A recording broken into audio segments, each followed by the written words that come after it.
بسم الله الرحمن الرحيم. إن إبراهيم كان أمة قانتا لله حنيفا ولم يكن من المشركين.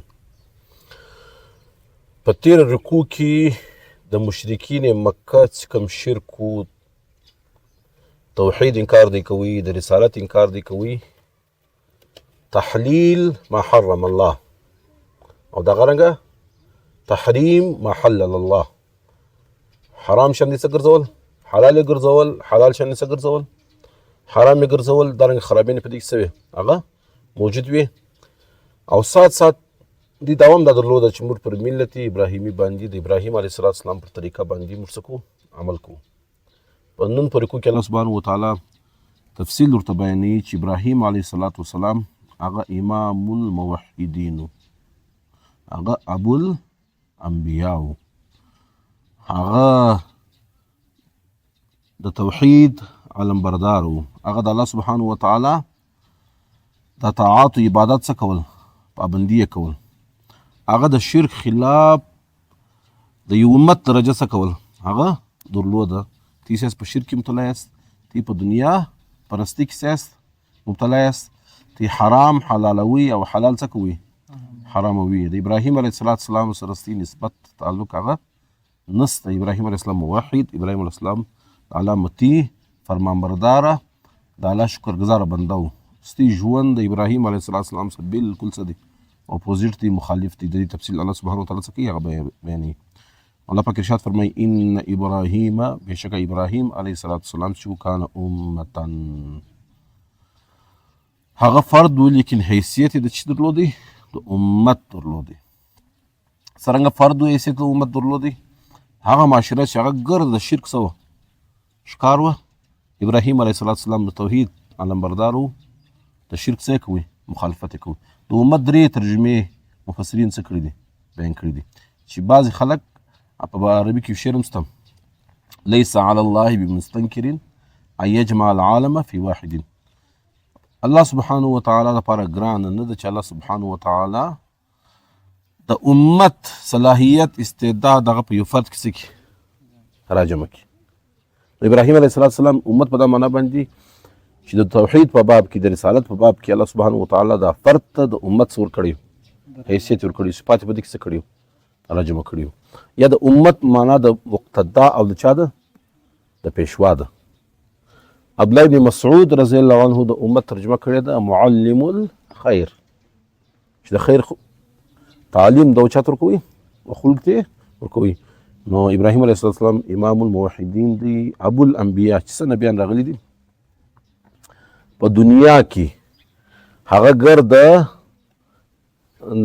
مطلب د ابراهیم علیه السلام بعد چې څه نبیان په دنیا کې راغلي، که د بني اسرائیل ګرد نبیان دي، که خاتم النبیین حضرت محمد صلی الله علیه وسلم، دغه هم الله سبحانه وتعالی د ابراهیم علیه السلام په نسل کې څه کړي دي راپورته کړي دي. ان ابراهیم، بېشکه ابراهیم علیه السلام چې دي کان امتا، دا څو په حیثیت د امت و، مقتدا و، پیشوا و، معلم الخیر و، قانتا د الله سبحانه وتعالی څو فرمانبردار و، د شرک ځان نه ګرځولی و، د توحید علمبردار و، داسې فرمانبردار و چې آتش نمرود په هغه کې ځان د الله سبحانه وتعالی درزه دپاره څه کوي هغه واچوي. داسې فرمانبردار و چې د خپل بچیانو اولاد یې په صحرا او په جنګل کې څه کړل پرېښول. داسې فرمانبردار و چې زوی په ارزو امیدو باندې څه کوي د الله سبحانه وتعالی څخه غوښتي و چې د قربانۍ وخت راغلی یا خپل زوی قرباني لره څه کوي هغه یې پېښ کړي. نو قانتا فرمانبردار و لله، الله سبحانه وتعالی حنیفا، چې دنیا څه باطل مذهبونو په شرک باندې عقیدې وي هغه یې څه کړي پرېویښې وي، په یکسویي سره الله سبحانه وتعالی ته څو متوجه و. تی په شرک مبتلا یاست، ولم یکو من المشرکین. ابراهیم علیه السلام د چا څخه نو، د مشرکین څخه نو. شاکرا لانعمه، ډېر صفات الله سبحانه وتعالی ابراهیم علیه السلام تر کړي وو. شکر چې دی هغه ډېر غټ څه دی صفت دی. دوه نبیان متعلق راځي چې الله سبحانه وتعالی د دې متعلق تفصیل بیان کړی دی چې دا د الله سبحانه وتعالی څو شکر گزار وو. شکر صفت الله سبحانه وتعالی دې سره څه کړی منصوبه کړی دی. هغه یو ابراهیم علیه السلام دی، یو نوح علیه السلام دی. شاکرا لانعمه د شکر ادا کوونکی و د الله سبحانه وتعالی د نعمتونه. اجتباه الله سبحانه وتعالی د ده څه کړی و؟ انتخاب یې کړی. انتخاب داسې انتخاب چې د الله سبحانه وتعالی څخه دعا غوښتې و. الله سبحانه وتعالی د نبوت امامت الله پاک د په نسلو کې څه کوي؟ هغه جاری کړي. د هند په نبوت امامت سرفرازه کوي او د په نسلو کې الله سبحانه وتعالی د نبوت سلسله څه کړه؟ هغه جاری کړله.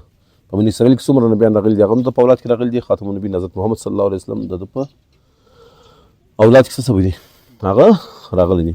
بله خبر دا ده که په دنیا کې موږ ته یې وګورو خلک خو دا وایي دا دنیا فرض یې که د الحاد خواته روان ده، د مذهب د انکار خواته روانه ده، لیکن په دنیا کې تر ګور د غټ طاقت چې هغه دنیا څه کوی سي نن هم سر راجمع کوی سي هغه طاقت او استعداد هغه په چی کې سته؟ په مذهب کې سته. مطلب د ابراهیم علیه السلام په دنیا کې 3 غټ مذاهب دي چې هغه الهامي آسماني مذاهب ورته ویل کېږي. هغه یهودیت دی، هغه نصرانیت دی، هغه څه دی؟ اسلام دی. دا 3 سره مذاهب د ابراهیم علیه السلام څه دي؟ تر اوسه پورې څه دي؟ ناملیوا دي. په دا میډل ایسټ په مشرق وسطا کې چې دا کوم حالات ګمبیر سو خراب سو چې دوی دنیا را جمع کوله برته هم د دې ته د ابراهیم علیه السلام د مذهب دا یوه لاره ښکاره سوه چې پر دې باندې موږ دا خلک څه کوی سو؟ را جمع کوی سو.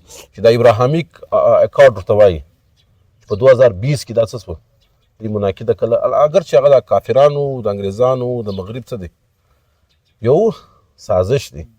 هغه سازش څه دی؟ چې د عرب و اسرائیل کوم تعلقات خراب دي د تعلقات څه کې؟ بحاله کې. سفارتي تعلقات یې نشته، تجارتي تعلقات یې نشته. او د اسرائیل وجود چې تر اوسه پورې ډېر ملکونه تسلیموي نه، چې کوم ملکونه تسلیموي هغه سفارتي تعلقات څه کوي؟ نه ورسره بحاله کوي. دې په ذریعه باندې هغه څه کوي؟ ورسره بحاله کوي. ابراهیم اکارډ په نتیجه کې امارات، مراکش، بحرین، سودان دا ګرد ملکو د اسرائیل سره تجارتي سفارتي تعلقات څه کړو؟ هغه بحاله کړو.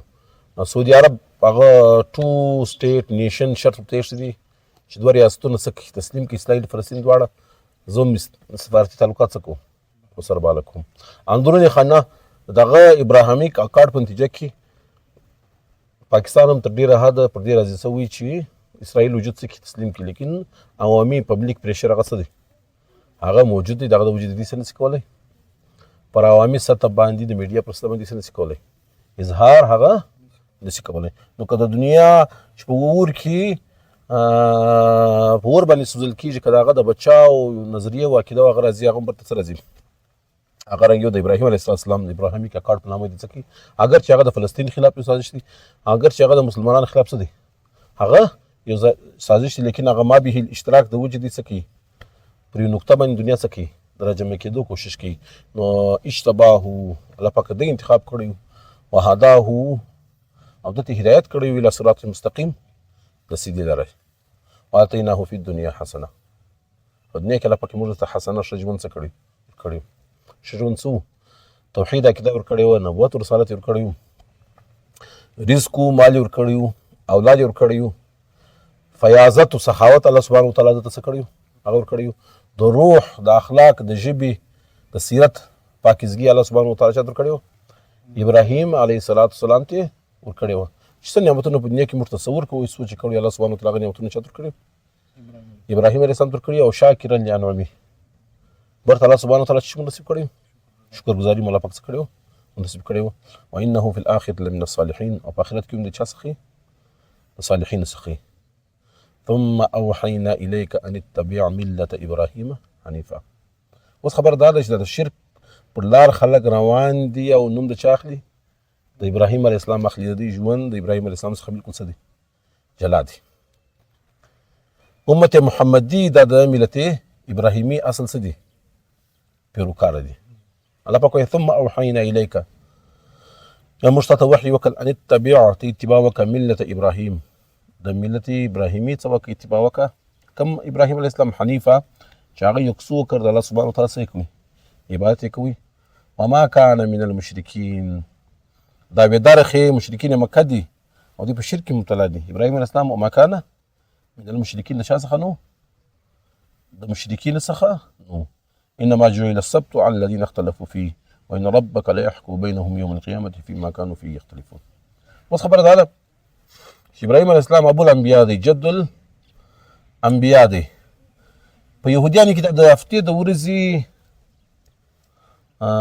تقدیس یا په هفتې په ورځ باندې څه عبادت نه کوي، عبادت کوي څه نه کوي، دنیاداري نه کوي. دا د کوم ځای په دې کې څه پیدا شو؟ سره په خاصیش اصلا د يهود د پاره چې مبارکه ورځ الله سبحانه وتعالى ګرځولې هغه کوم ورځ به د جمعې ورځ، لیکن د موسی علیه السلام سره څه کوي؟ اختلاف یې کوي پارشي کې. الله سبحانه وتعالى د جمعې ورځ په هفتې باندې وربدله کړه او هفتې په ورځ پر دې پابندي ولګول چې په دا ورځ څه نشي کولی، دنیاداري هم نشي کولی. انما جعل السبت د هفتې ورځ د دې لپاره مبارک او مقدس وګرځېدل على الذين اختلفوا فيه، دا پر خلق باندې چې هغه په دې کې څه کړی، اختلاف یې کړی. سره په خاصیش د اختلاف په نتیجه کې د جمعې بجای د جمعې د فضیلت دې معلوم وو، هفته د لپاره په تور عبادت څه سو مقرر رسول او دا رنګ چې هغه د اختلاف مسله ولکه د رسول الله صلی الله علیه وسلم او د مشرکین مکه پر عقیده باندې اختلاف دي. د موسی علیه السلام سره يهود څه کړی، اختلاف کړی. د اختلاف څه دغه دی، وین ربک لا يحكم بينهم يوم القيامه، سره چې دی هغه به فیصله کوي د په منځ کې په ورځ د قیامت فيما كانوا فيه يختلفون، چې په دې کې دي څه کوي، اختلاف کوي. صحیح. ادعو الى سبيل ربك بالحكمه والموعظه الحسنه وجادلهم بالتي هي احسن. د اسلام د فروغ د فار د اسلام د اشاعت د فار دعوت چې دی هغه یو اهمه څه ده، ذریعہ ده. الله سبحانه وتعالى د دعوت جمله احکام الله سبحانه وتعالى په دایت کې ډېر په شایسته انداز څه کړي، هغه بیان کړی دي چې ادعو الى سبيل ربك، چې رسول الله صلی الله علیه وسلم ته خلک راوغواړه ستا د رب د لارې ورطرف ته په کوم طریقه راوغواړه، بالحکمت په حکمت سره راوغواړه، والموعظة الحسنة په شایسته نصیحت سره څه راوغواړه، وجادلهم بالتي هي احسن. او که چیرې د مجادلې ضرورت سي، ها مجادله په څه طریقه سره وکړه، په ښه طریقه سره هغه وکړه. الله سبحانه وتعالى په دا آیت کې معاشره چې پر کومو اقسام مشتمله د هغو کوم نفسیات او دا معاشري کوم نفسیات د هغه مطابق دې ته دعوت تبلیغ ورکول هغه څه کړي دي، بیان کړي دي. د معاشري یو قسم هغه چې هغه ته موږ انټيليجنسیا ورته وایو یا انټلیکچوال ماینورټي ورته وایو. هغه خلک چې هغه گهره نظر لري، گهره سوچ فکر لري او د دلیلو د حکمت پر بنیاد باندې عقیده او نظریه څه کوي، هغه تسلیمي. او په معاشره کې دا خلکو ډېر غټ اهم کردار او حیثیت د دې حیثیت د معاشري د دماغ. هغه ټاینبي راځي، ټاینبي او مورخ دی، هغه وايي په د معاشره کې تبدیلي راولي هغه څوک راولي، هغه د انټلیکچوال ماینورټي. د معاشري هغه خلک چې صاحب فکر صاحب حکمت خلګي او معاشره کې تبدیلي، معاشري پرمختګ یا معاشره ته د زوال شکل کیږي، په هغه کې غټ کردار د چای انټلیکچوال ماینورټي یا انټيليجنسیا چې ورته وایي د دې غټ سي برخو کرداري. کله د معاشره په درست سیم پنځوي کې رهنمایي وکړي، معاشره پر ترقي خواته ځي، دینداري خواته ځي، خدای نه کړي دا خلک د معاشري غلط رهنمایي وکړي، معاشره د زوال پستی د بيدینی خواته څه کیږي هغه ځي. الله سبحانه وتعالى د معاشري اول قسم ادعو الى سبيل ربك بالحكمه تروغړه. د معاشري اول قسم چې هغه خواص دي هغه په حکمت سره د دینو طرف ته څک راوغړ. د معاشري دویم قسم چې هغه میجورټي د هغه پبلیک دی، هغه څه دي، هغه عوام دي، هغه بیا د عقیدې او د نظریې سره لري مخالفت هغه نه لري. هغه ته چې خالی خلوص ښکارا سي، هغه ته خالی د یو شی حقیقت ښکارا سي، هغه ته ترغیب ترهیب یعنی انذار او تبشیر د یو کار د انجام بد څه ته سکی خبر کې او د کار د نیک انجام سره د خلک ته سکی خبر کې خلوص ښکارا کې هغه دعوت پر دې انداز باندې ورکړي چې هغه د جذبات څه وکړي، اپیل وکړي. سره په خاصیش نو هغه خلک راوغله په موعظه حسنه سره دې څه راوغله. نو یو تبلیغ یو درجه د چانس پر د خواص لپاره سول چې هغه د جذبات څخه، هغه د خوشنما نارو څخه، هغه په سطحي خبرو باندې څه کېږي نه مایله کېږي. هغه دپاره دلیل پر بنیاد باندې هغه خلک څه کړه دیني طرف ته څه کړه متوجه کړه. دویم خلک ترغیب په ذریعه باندې په موعظه حسنه سره خلک څه کړه دیني طرف ته څه کړه د هغو ترغیب وکړه. وجادلهم بالتي هي احسن. معاشره کې داسې طبقه هم څه لري هغه وجود لري چې هغه د حق څه مخالف هغه د ضد د هارت درمي څه ښکاري. هغه دپاره بیا ته څه اختیار دی قرآن حکیم ان تور موږ د مناظرې تورې استعمالو. قرآن حکیم دغه دپاره د مجادلې تورې څه کوي استعمالوي چې دغه دپاره به ته داسې مسلم مقدمات ورمخته کوي چې هغه د لپاره مثبت جواب څه شي هغه جوړ شي. یعنې دا باطل نه دا خلک هایر کړي باقاعده د هغو تربیت یې کړي چې د حق لاره ته څنګه راګرځي سره په خلاصیږي هغه په حکمت سره یا په موعظه حسنه سره ته نسې کایله کولی. دغه دپاره به ته څه کوې د مناظرې د مجادلې څه ضرورت څه کېږي هغه پیسېږي. نو دغه دپاره وجادلهم بالتي هي احسن د هغو سره بیا ته څه وکړه مناظره و مجادله وکړه.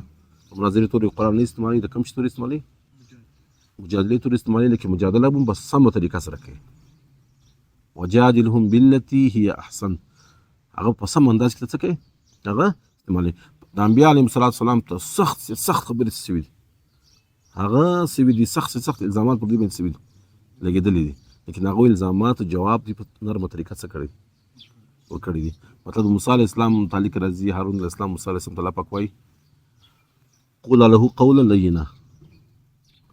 تر موسی علیه السلام تر هارون علیه السلام غټ مصلح نسي کېدلی تر فرعون غټ ظالم جابر نسي کېدلی لیکن چې الله سبحانه وتعالی موسی علیه السلام هارون علیه السلام ورستی فرعون له قول له قولا لینا چې دې سره په نرمي سره څه وکړي هغه خبره وکړي. نو که د مجادلې ضرورت راسي په مجادله کې هم ته څه کوي وجادلهم بالتي هي احسن او مجادله هم ته څه کوي په احسنه طریقه سره به څه کوي هغه کوي. نو یو مبلغ دغه دپاره پکار دی چې دی د معاشرې په مراتبو باندې سي خبرې په انساني نفسیاتو دی سي دی خبرې په اقتضای حال دی سي خبرې چې په کوم ځای کې په تفصیل سره خبره کول پکار په کوم ځای سره په اجمال سره خبره کول څه پکار دی. کم ځای ترغیب کارآمد دی کم ځای عقلي دلیل قیاس څه دی کارآمد دی کم ځای نرمي پکار ده کم ځای لږ ډېر څه پکار ده سختي هغه پکار ده کم ځای ښکارات تبلیغ پکار دی کم ځای په اشاراتو په کنایاتو کې یا په خلوت کې تبلیغ هغه څه دی هغه پکار دی. په دا ګور شان مبلغ داعي هغه څه هغه به خبرې وجادلهم بالتي هي احسن که چېرې د مجادلې ضرورت پېښ شي هغه هم په کومه طریقه سره په احسنه طریقه سره وي. بعضو مفسرینو په فلسفیانه یا په کلامي انداز کې هغه وایي چې مطلب یو ځای ضرورت پیښیږي ته د قیاس عقلي څه کار واخلي قیاس برهاني څه کار واخلي چې د خواص سره چې دغه انټلیجنسیا ته دعوت ورکوي ته به څه کار اخلي د قیاس برهاني څه به څه کوي کار اخلي او چې د عوام سره ته څه کوي تبلیغ کوي هلته به د قیاس خطابي څخه ته څه کوي کار اخلي.